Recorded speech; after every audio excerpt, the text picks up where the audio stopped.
How to add music to Facebook post. Let's get started. Firstly, make sure you are using the latest version of Facebook app.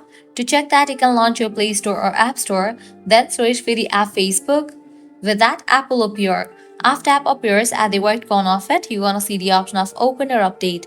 If you find the option of update over here, just click on it and update the app to its latest version. Then launch it. You will be directed to the home page. Now at the very top, you're gonna see this option, what's on your mind. Click on that.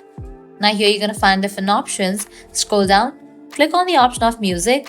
First up, you can select the music. Here you're going to find different music choices. You can go ahead and select the music that you want to set for your Facebook post, or also what you can do is at the very top you're going to see the search box. Over there you can type in the song name and search for it.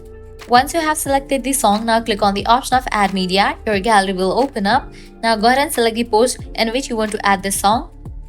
Now at the top right, you're gonna find different options. You can use these options to edit this post, and once you're done, you can go ahead and click on the option of next.